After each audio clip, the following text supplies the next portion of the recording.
The fool is both innocent and ignorant.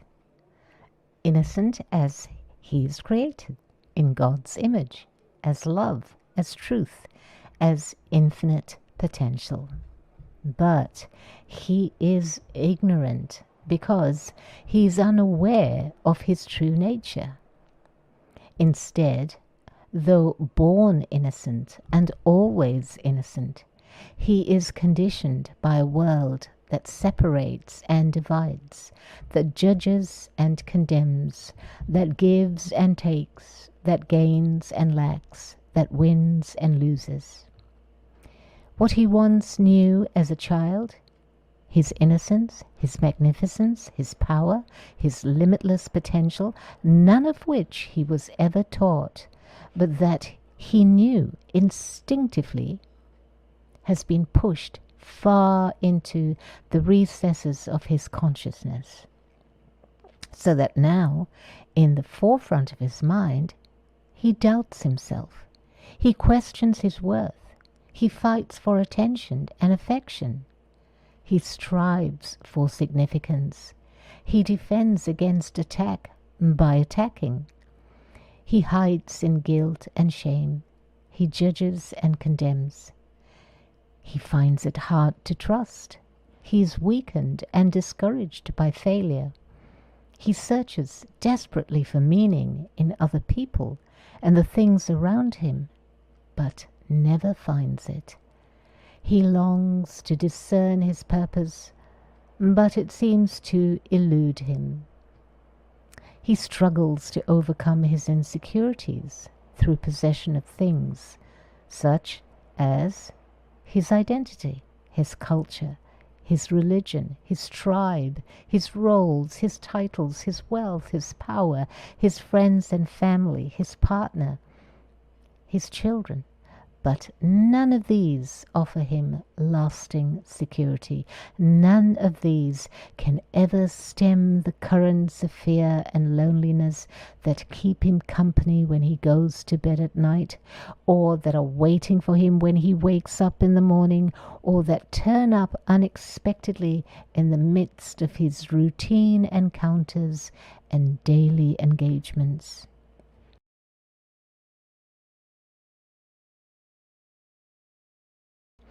When the fool's innocence is clouded by his ignorance of his true nature, that's when he suffers.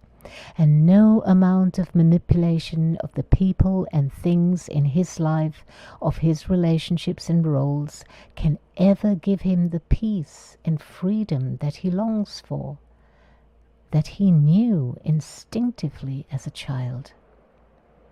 So, what will give him such peace, such freedom, such fulfillment?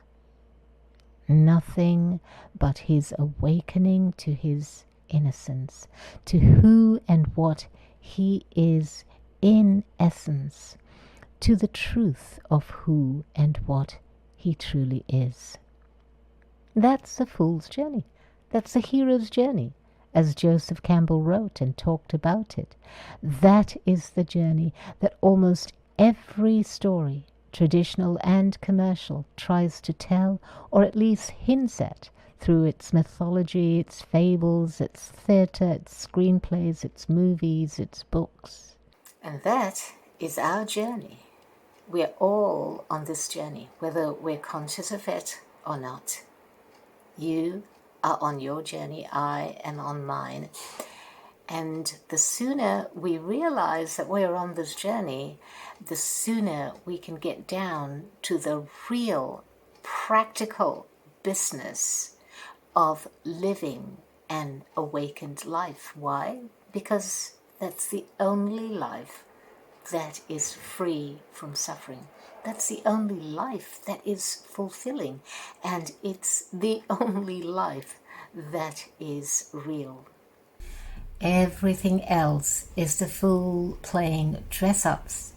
And you know what? Dress-ups can be huge fun, can be very freeing and very fulfilling, as long as we know that it's only dress-ups and that we don't invest in the whole charade.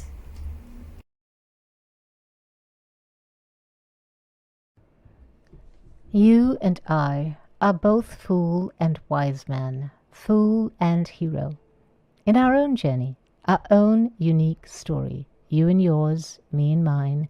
And the weird and unfathomable thing is that all our stories are of the one story of the infinite expressing itself in infinite forms, including the form of you and the form of me. And interestingly and fascinatingly, all the forms refer to themselves as I. Yes, we are all of the one universal I. So, the fool's journey, or the hero's journey, it's happening all the time.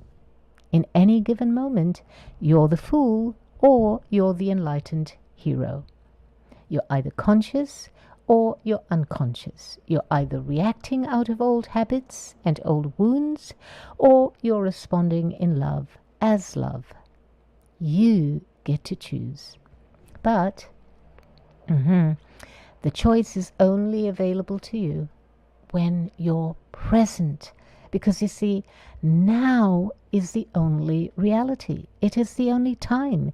It is the only so-called space. And in that gloriously magical and mysterious way, now is both endless and infinite.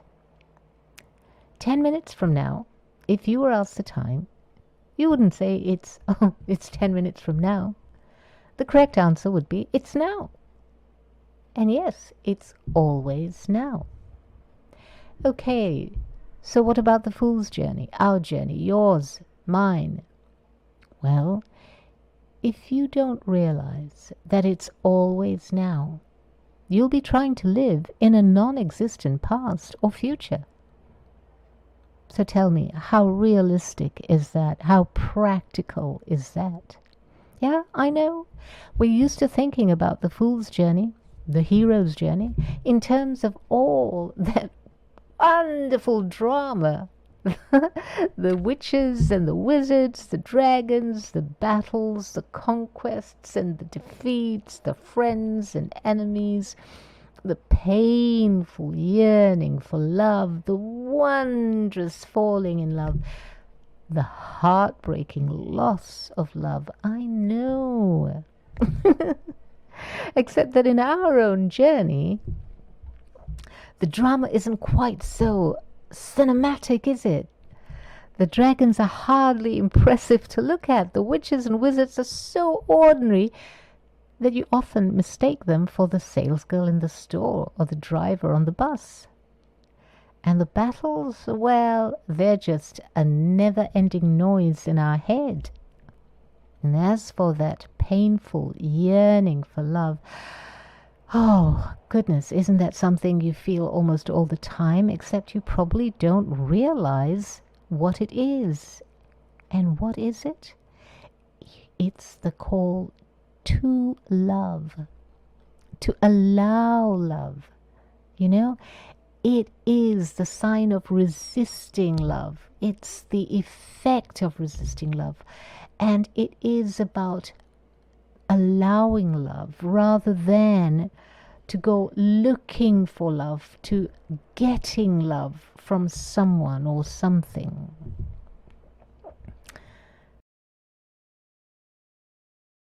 So in short, our journey is not quite as colorful and action-packed and intense as the journeys that the fool/hero takes in movies, and it certainly doesn't finish in a couple of hours.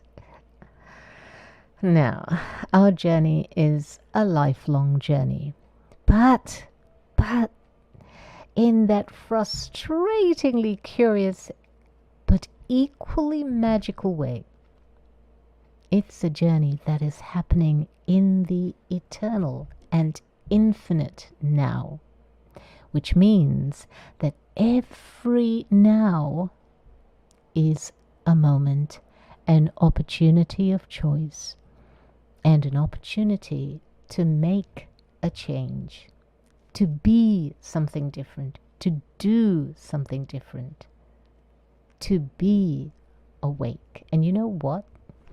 It doesn't matter what has happened in the past. But at the same time, now has the power to open new doors of possibilities through which you are free to walk.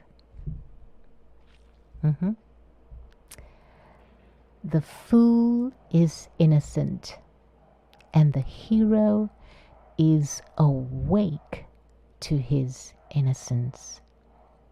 You are the fool, and you are the hero, and it's your journey. Travel well. I wish you much love, and may your heart beat with the rhythms